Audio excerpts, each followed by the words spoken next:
اللہ کے نبی صلی اللہ تعالیٰ علیہ وسلم ارشاد فرماتے ہیں، قیامت کے قریب میری اولاد میں ایک میرا بیٹا پیدا ہوگا جس کا نام محمد ہوگا۔ السلام علیکم ورحمۃ اللہ وبرکاتہ۔ امید ہے آپ تمامی حضرات خیر و عافیت سے ہوں گے، اللہ آپ کو سلامت رکھے۔ میرے عزیزوں، آج ہم مفتی سلمان اظہری صاحب کا یہ ویڈیو لے کر کے آئے ہیں، یہ بیان لے کر کے آئے ہیں، جسے سننے کے بعد میں ہمیں بہت کچھ ملنے والا ہے۔ میرے عزیزوں، مفتی سلمان اظہری صاحب نے اس بیان میں فرمایا ہے کہ قیامت کے قریب میرا ایک بیٹا آئے گا جس کا نام میرے نام پر ہوگا، یعنی کہ جس کا نام محمد ہوگا، لیکن اس کو لوگ مہدی کے نام سے جانیں گے۔ میرے عزیزوں، یہ بڑا ہی شاندار بیان ہونے والا ہے۔ اگر آپ نے ویڈیو کو پلے کر دیا ہے تو ویڈیو کو چھوڑ کر نہ جائیں، ویڈیو پورا دیکھیں، بیان پورا سنیں میرے عزیزوں۔ اور ویڈیو اگر ہمارا یہ بیان آپ کو پسند آئے تو لائک بھی کریں، شیئر کریں، اور کمنٹ باکس میں ماشاءاللہ سبحان اللہ ضرور لکھیں۔ اور میرے عزیزوں، آپ سے ایک گزارش اور ہے، اگر آپ ہمارے چینل پر نئے ہیں تو ہمارے چینل کو سبسکرائب کر دیں تاکہ ہم کوئی بھی بیان اپنے چینل پر اپلوڈ کریں وہ آپ تک پہنچ سکے۔ آئیے بنا کسی دیری کے مفتی سلمان اظہری صاحب کے اس بیان کو شروع کرتے ہیں۔ حضور صلی اللہ علیہ وسلم کے نام پر ہوگا اور دنیا اسے لقب سے یاد کرے گی، مہدی کے نام سے۔ اور حضور اکرم صلی اللہ علیہ وسلم نے ارشاد فرمایا، میری نسل میں، میری اولاد میں، حضرت فاطمہ کی اولاد میں جب وہ پیدا ہوں گے دنیا میں اور پھر ان کی خلافت قائم ہوگی تو فرمایا گیا کہ پوری دنیا میں صرف اور صرف اسلام غالب آ کر رہے گا۔ اب وہ زمانہ کب آئے گا؟ ہاں، اللہ کا وعدہ برحق ہے۔ اللہ نے فرمایا یہ دین پوری دنیا پر غالب آ کر رہے گا، چاہے تم پسند کرو نہ پسند کرو۔ اب میری گفتگو کو بھی بہت سارے لوگ ناپسند کریں گے، وہ یہی کہیں گے ایک سامپردائک بھاشن ہے، یعنی ایک دوسرے کے بھید بھاؤ کی بات نہیں۔ عزیزان گرامی وقار، اب رسول پاک صلی اللہ تعالیٰ علیہ وسلم کے فرمان کا مقصد میں آپ کو سمجھاؤں۔ حضور نے فرما دیا، قیامت کے قریب میری اولاد میں میرا ایک بیٹا پیدا ہوگا جس کا نام میرے نام سے مشابہ ہوگا، یعنی محمد، اور اسے پورا زمانہ امام مہدی۔ رسول پاک صلی اللہ تعالیٰ علیہ وسلم کے فرمان کا مقصد میں آپ کو سمجھاؤں۔ حضور نے فرما دیا، قیامت کے قریب میری اولاد میں میرا ایک بیٹا پیدا ہوگا جس کا نام میرے نام سے مشابہ ہوگا، یعنی محمد، اور اسے پورا زمانہ امام مہدی کے نام سے یاد کرے گا، اور وہ پوری دنیا میں، کائنات میں اسلام کو غالب لا کر رہیں گے۔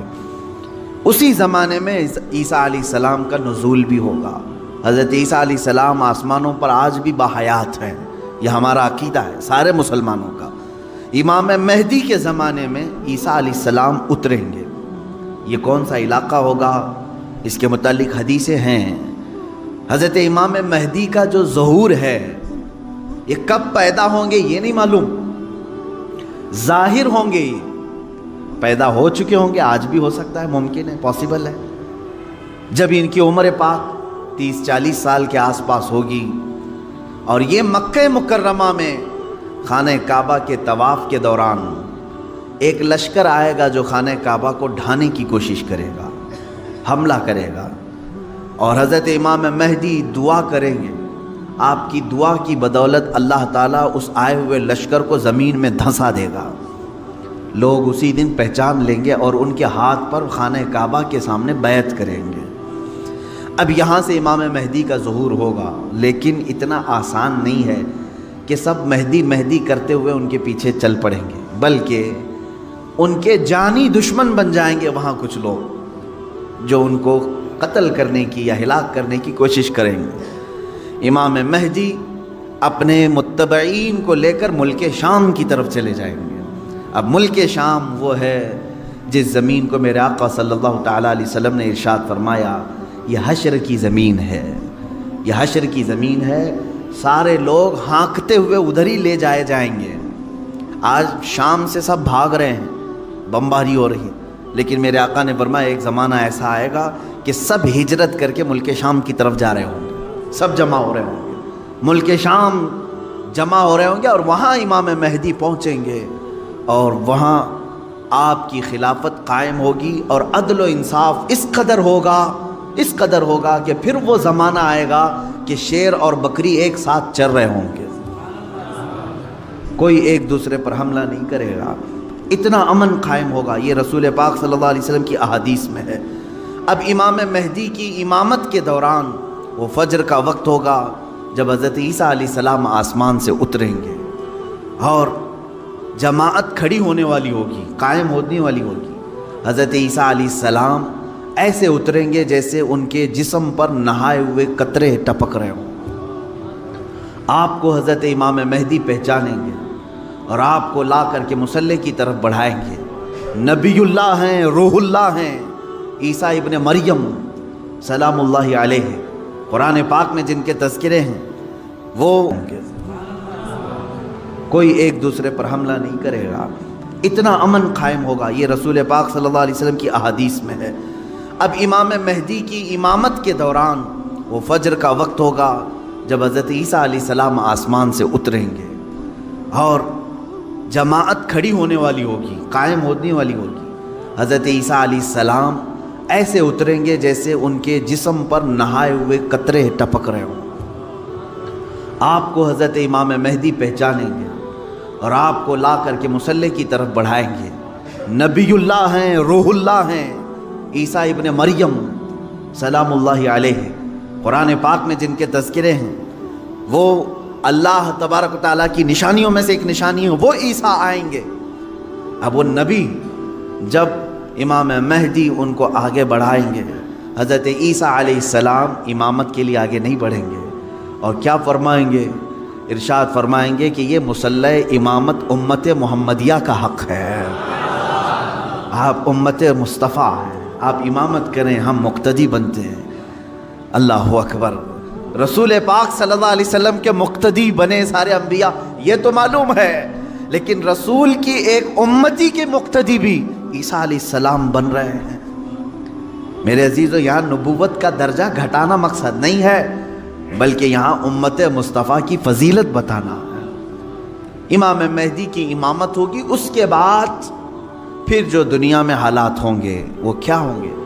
دجال آ چکا ہوگا اور دجال اپنے فتنے پھیلا رہا ہوگا، اور اب دجال کو کون مارے گا، کون ختم کرے گا؟ سارے لوگ پریشان ہو چکے ہوں گے، قتل عام کر رہا ہوگا لوگوں کو، ایمان والوں کا۔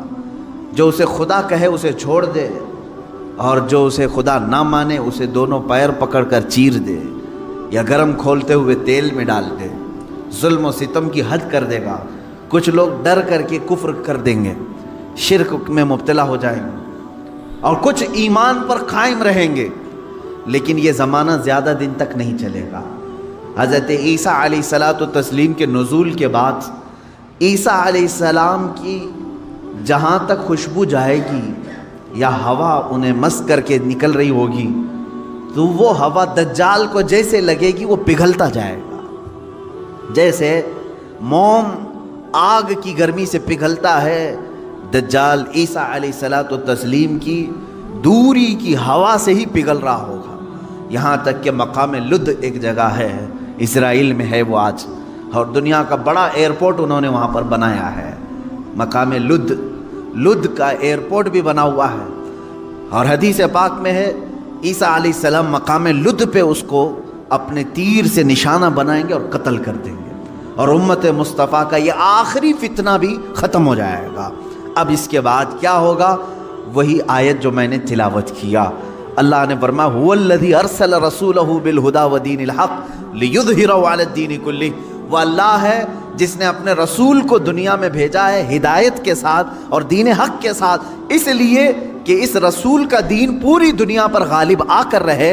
اب یہ دین غالب آئے گا دجال کے خاتمے کے بعد امام مہدی کے ہاتھوں سے۔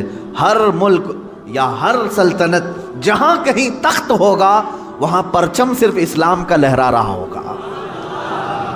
وہ زمانہ آئے گا، وہ غالب ہو کر رہے گا دین، اور اللہ رب العزت نے یہ ارشاد فرمایا ہے کہ تم پر کسی اور کو پھر اللہ غلبہ نہیں دے گا۔ یہ زمانہ بھی کافی سال تک چلے گا، لیکن اس غلبہ اسلام سے پہلے کیا کیا ہونا ہے وہ بھی تو ہمیں جاننا ضروری ہے۔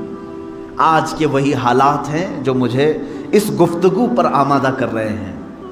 میں نے بات تو کہہ دی آپ کو، حدیث کی روشنی میں بتا دیا کہ اسلام غالب آئے گا پوری کائنات پر دجال کے خاتمے کے بعد اور امام مہدی کے ہاتھوں سے۔ اب یہ دو بڑی نشانیاں حضور نے فرمائی، ایک تو حضور کی آل میں سادات میں امام مہدی پیدا ہوں گے، دوسرے کہ دجال آئے گا۔ یہ دونوں کا زمانہ ایک ہے۔ یہ کب ہوگا؟ کیا اس سے پہلے کچھ نشانیاں ہیں کہ دجال آنے والا ہے؟ میرے عزیزو، ہم سے زیادہ نشانیاں یہودی پڑھ کر کے انتظار میں، عیسائی پڑھ رہے ہیں۔ ایک بات یاد رکھیں، دجال کے دشمنوں میں ہم ہیں اور عیسائی ہیں۔ وہ دجال کو بھی اپنا دشمن سمجھتے ہیں عیسائی، وہ اینٹی کرسٹ ہے، عیسائیوں کا بھی وہ دشمن ہے، لیکن یہودی اس کو اپنا مسیحا سمجھتے ہیں۔ وہ کہتے ہیں ہمیں نجات دلانے والا، ہمیں پوری دنیا میں غالب کرنے والا۔ جیسے آج ہم حدیث پاک پڑھ کر کے کہہ رہے ہیں امام مہدی آئیں گے اور پوری دنیا میں اسلام غالب ہوگا، یہودی یہ کہتے ہیں لوسیفر آئے گا یا دجال آئے گا، جس کو وہ مسیحا کہہ رہے ہیں، اور وہ ان کو نجات دلائے گا سارے ظلموں سے اور پوری دنیا میں ان کی حکومت قائم کرنے میں ان کی مدد کرے گا۔ اور اس لیے دجال کے آنے سے پہلے جو جو نشانیاں ہونی ہیں یہ یہودی خود کر کے دکھا رہے ہیں۔ کیا ہے؟ بڑی مقدس کتابوں میں یہ باتیں لکھی گئی ہیں۔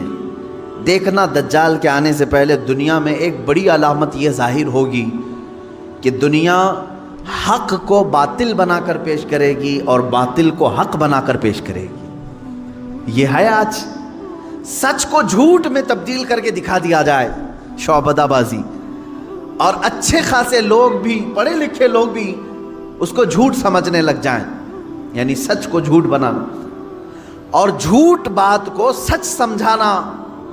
یہ اس کام میں اگر سب سے زیادہ مہارت کسی کو ہے تو یہ دجالی میڈیا کو ہے۔ میڈیا آج دجال کے آنے کے راستے ہموار کر رہی ہے، اور خود عالمی میڈیا کی بات کر رہا ہوں میں، پوری دنیا کی میڈیا اس میں ملوث ہے۔ ذہنوں کو ڈائیورٹ کر دینا، اصل مدعے سے بھٹکا دینا، یہ کام کون کر رہا ہے آج؟ سب سے زیادہ میڈیا کر رہی ہے۔ میرے عزیزو، سچ بات کو جھوٹ بنا کر پیش کرنا یہ دجال کے آنے سے پہلے ہوگا اور کثرت سے ہوگا، کثرت سے ہوگا۔ یوں سمجھ لیں ایک پرہیزگار متقی شخص کو لا کر کھڑا کر دیا جائے گا اور اسے 100 لوگ بولیں گے یہ چور ہے، چور ہے، چور ہے، اور دنیا سمجھنے لگے گی کہ ہاں شاید چور ہے، دنیا سمجھنے لگ جائے گی۔ یعنی تقریباً 90% لوگ ان کی باتوں پر یقین کرنے لگ جائیں گے کہ شاید یہ چور ہے، شاید یہ چور ہے۔ اور اسی طرح کسی ظالم منحوس چور کو لا کر کے وہ کھڑا کریں گے اور کہیں گے یہ پرہیزگار ہے، یہ پرہیزگار ہے، پرہیزگار ہے، اور دنیا اس کو پرہیزگار سمجھنے لگ جائے گی۔ کیا یہ دونوں چیزیں آج کرنے کے لیے پوری social media, internet, news channel نہیں ملوث ہیں اس میں؟ چوروں کو حکومت پر بٹھا کر کے ان کی فضیلت بیان کرنا ہندوستان سے زیادہ ہمیں کہاں نظر آئے گا؟ سب سے زیادہ ہمیں یہاں نظر آتا ہے جو پورے کے پورے ملک کو گبن کر کے بیٹھے، اسے مسیحات اور اسے لوگوں کا ایسا بے کسوں کا کس جس کو کہا جائے ایسا بنا کر پیش کرنا، یہ میڈیا کا رول ہے۔ عزیزان گرامی وقار، پورے ذہنوں کو ڈائیورٹ کیا جائے گا اور تقریباً یہ جادو کی طرح اثر کر جائے گا لوگوں پر۔ مثال کے طور پر ایک جادوگر کسی محلے میں آتا ہے، شعبدہ بازی دکھاتا ہے۔ پہلے تو ہوتا تھا سڑکوں پر ہی کھڑے ہو جاتے تھے، سانپ کا کھیل دکھانے والے، یا کسی بچے کو لیٹا کر چادر اوڑھا کر اس کی گردن الگ کر کے دکھانے والے، یہ شعبدہ بازی ہوتی تھی۔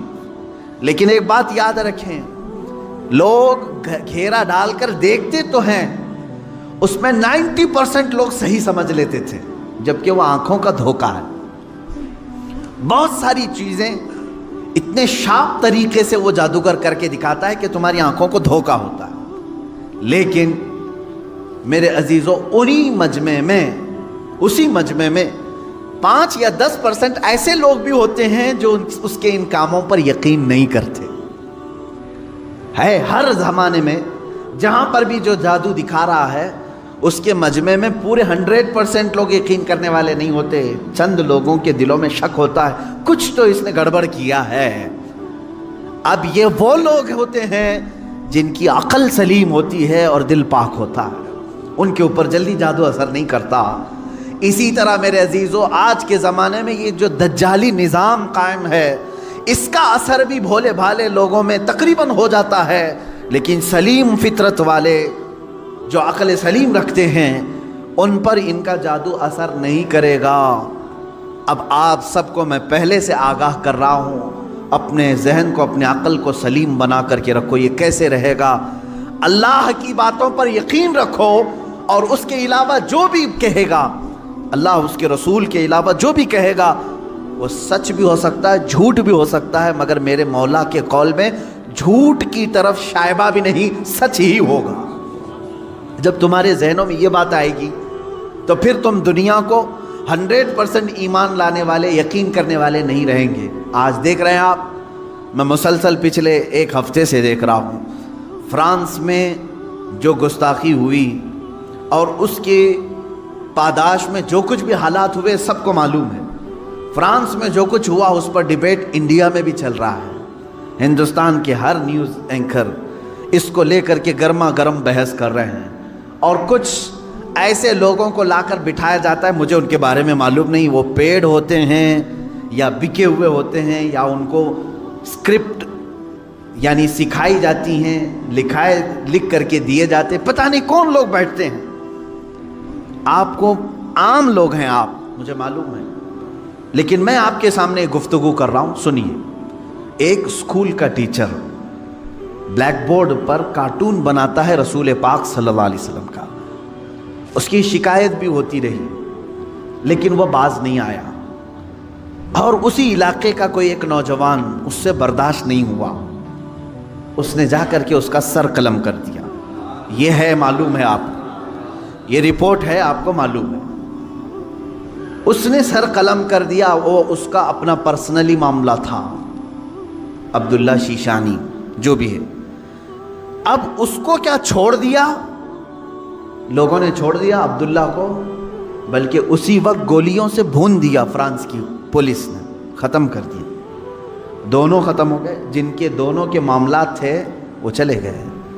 اب میں ایک جملہ کہتا ہوں، تمہارے نزدیک عبداللہ شیشانی ٹیررسٹ ہے، یعنی اس نے سر قلم کیا اس لیے یہ ٹیررسٹ ہے۔ ہمارے نزدیک رسول کا خاکہ بنانے والا سب سے بڑا ٹیررسٹ، ظاہر سی بات ہے۔ اب فیصلہ یہی ہوگا، تمہارے نظر میں جو ٹیررسٹ تھا اس نے اس کو قتل کیا جو ہمارے نظر میں ٹیررسٹ تھا۔ بہرحال یہ معاملہ ہو گیا یا ختم ہو گئی بات۔ لیکن میرے عزیزو، اس واقعے کے بعد فرانس کی حکومت کو کسی ایک کی طرفداری کر کے گورنمنٹ بلڈنگوں پر حضور پاک صلی اللہ علیہ وسلم کے خاکے لگانے کا کیا مقصد تھا؟ حکومت کسی ایک ویکتی کے، ایک پرسنل شخص کی حمایت کرتے ہوئے اور گورنمنٹ کی بلڈنگ پر بڑی سائز میں حضور پاک صلی اللہ علیہ وسلم کی تصویر لگا رہی، یعنی کارٹون بنا کر کے۔ کارٹون در حقیقت یہ گالی کی صورت ہے، آدمی صاف گالی نہیں دے سکتا تو اس کی صورت بگاڑ کر کے کہیں لکھ دے، حضور پاک صلی اللہ علیہ وسلم کو انہوں نے کیا۔ اب پوری دنیا بھر کے مسلمانوں میں جو غصہ ہے میرے عزیزو، یہ قتل جو ہو چکا تھا وہ 8 دن پہلے ہو گیا، 10 دن پہلے ہو گیا، معاملہ ختم ہو گیا۔ اس قتل پر کسی نے احتجاج نہیں کیا، کہیں ہے کہ پروٹیسٹ نہیں ہوا۔ پوری دنیا بھر کے مسلمان جو راستوں پر آئے یا پروٹیسٹ کیے، کس کے متعلق؟ فرانس کی حکومت نے جو یہ غلطی کی ہے، اپنی عمارتوں پر، گورنمنٹ کی بلڈنگوں پر جو رسول پاک کے خاکے لگائے، اس کے خلاف پوری دنیا بھر کے مسلمانوں کو غصہ ہے، اور سب آئے۔ یہ بات صاف صاف میں بتا رہا ہوں آپ کو، سنیے۔ آپ کا میرا غصہ بھی کس پر ہے؟ دیکھیں، ٹیچر کا معاملہ ختم ہو گیا، اس نے کیا تھا، سامنے والے نے مار دیا، وہ معاملہ ختم ہو گیا، وہاں ختم ہو گئی چیز۔ اور جس نے قتل کیا اس کو بھی تم لوگوں نے نہیں چھوڑا, وہ بھی اس کو بھی گولیوں سے مار دیا, معاملہ ختم. لیکن ایک گورنمنٹ کا بلڈنگ پر اس طرح سے تصویریں لگانا, یہ در حقیقت پوری دنیا کے مسلمانوں کو جھنجھوڑنا تھا, پوری دنیا کے مسلمانوں کے دلوں پر ضرب لگانا تھا. اب ہم پروٹیسٹ کیے, آپ پروٹیسٹ کیے, ہم نے کہا, لیکن ہندوستان میں آنے کے بعد اب دجالی نظام کی جو میڈیا ہوتی ہے یہ کیا کرتی ہے, پورے بحث کو ڈائیورٹ کرتی ہے, پورے مدے کو ڈائیورٹ کرتی ہے. یہ سارے جتنے پروٹیسٹ ہو رہے ہیں, نیوز والے اسے کیا دکھا رہے ہیں جانتے ہیں آپ؟ نیوز والے یہ دکھا رہے ہیں کہ دیکھو ایک ٹیررسٹ کی حمایت میں اتنے مسلمان ہندوستان کی سڑکوں پر آ گئے. یعنی عبداللہ شیشانی نے جو قتل کیا ٹیچر کا, اس کی حمایت میں یہ سارے لوگ کھڑے ہیں اور پورا ڈیبیٹ اسی پر چل رہا ہے. کیا آپ لوگ ہندوستان میں رہ کر کے ایک قتل کی حمایت کرتے ہیں, ایک قتل کی حمایت کرتے ہیں؟ ہم نے کہاں یہ قتل کے متعلق پروٹیسٹ کیا ہے, بتاؤ ذرا سے. اس عبداللہ نامی لڑکے کا کسی ایک کے ہاتھ میں بینر آیا پوری دنیا میں کہیں پر کہ اس کے قتل کی حمایت میں پروٹیسٹ ہو رہا ہے؟ میرے عزیزو, پورے مدے کو ڈائیورٹ کرنا یہ میڈیا کا کام ہے, جبکہ انہیں معلوم ہے کہ پوری دنیا کے مسلمان جو پروٹیسٹ کر رہے ہیں وہ قتل کے متعلق نہیں, بلکہ وہ فرانس کی گورنمنٹ کی حرکتوں پر پروٹیسٹ کر رہے ہیں.